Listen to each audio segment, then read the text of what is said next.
Hey guys, how is it going? It's your boy Gaz9919 here, and what we're doing today is we're going to be looking at 10 different things you can do to try and save a bit of money on fuel. We live in tough times at the minute, and every penny really does help. So let's get into it. Coming in at number one, it's one of the most obvious ones I think, and that is tyre pressures. Now, a lot of people overlook these and might think, well, my tyres look inflated, so they're probably fine. Sometimes they can look inflated and they could be down anywhere up to like 10 psi, and that would have a drastic effect on your fuel consumption. So let me just put it into a bit of perspective here. So if you was to ride a push bike with flat tyres in opposed to fully inflated tyres, you'd be working a lot harder on the push bike with flat tyres. So in turn, you're using more energy and you'll be sweating more. And that's exactly the same thing with your car and your engine. Your engine's working harder to compensate for them flat tyres. So in turn, you're using more fuel. The next thing I would strongly advise anybody to do if they're after saving a few pennies is the fuel pricing apps. So there's one in particular called Petrol Prices that I use, and it's, it does exactly what it says on the tin.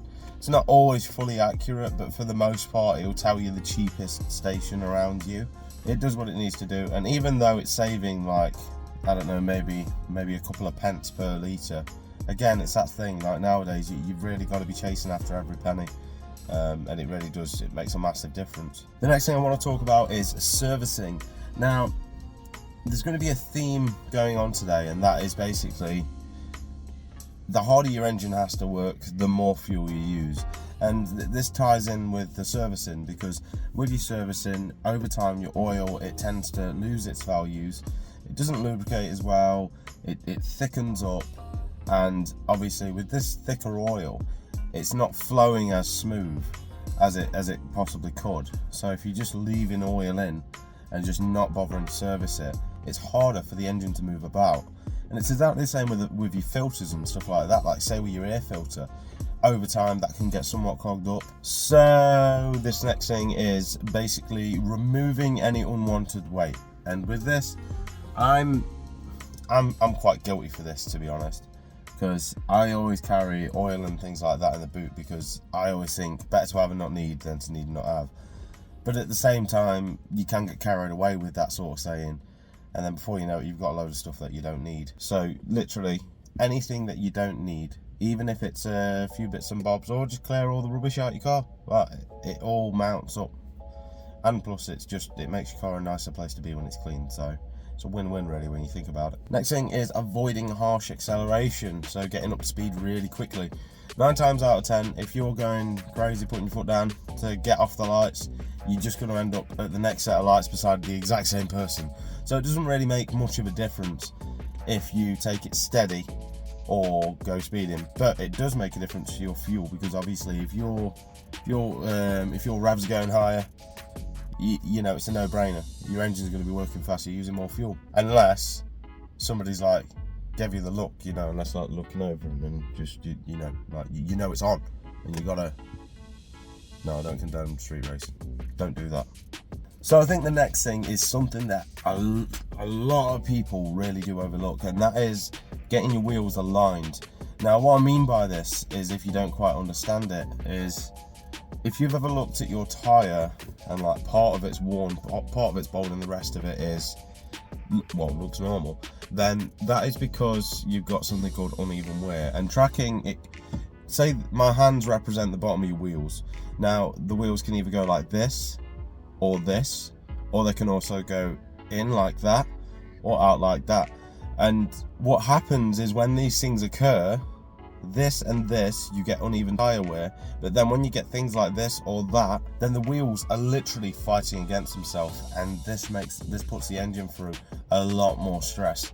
So again, it goes back to that thing I keep saying, the engine's working harder, so it's using more fuel. So literally just spending 30 to 40 pounds getting it tracked, depending on what car you have, will make the difference in the long run by miles. And the next thing is try a more, a more Zen driving style. And what I mean by this is, don't drive like you're in the Dakar rally. You don't need to go flying about all over the place.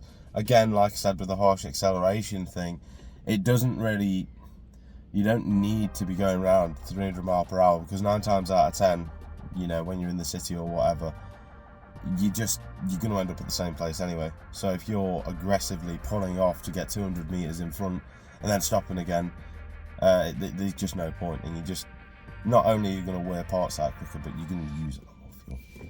Right, the next one is avoid late braking, and what this is literally avoid braking at the last minute, so that when you come to a stop, it's sort of, if you know what I mean, if you can see in the distance the lights are changing to red, you can just start slowing down slightly a bit earlier than usual.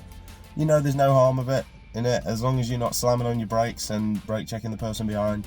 Just start slowing down a bit more sooner, and then get your speed to maybe a rolling 10 miles per hour as you come up to the lights or something like that. You know, something around that. And then sometimes, if you're lucky, the lights will even start to change back, so then you're saving yourself, because you've not got to build as much momentum up again, and you can just continue moving and you haven't got to stop. But obviously, if you get to the lights in the red, then stop. But it won't just help with your fuel, but it will give you a smoother ride as well. Now the next one really is the most obvious of them all. It's literally get a more efficient car. If you're that bothered about fuel economy, then you can just get yourself a more efficient car.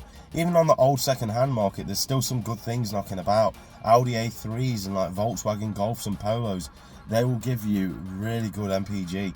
But the thing is, don't do what I've done and go and buy a 2002 2.2 litre petrol BMW and expect to get good MPG, because it's never going to happen no matter what you do.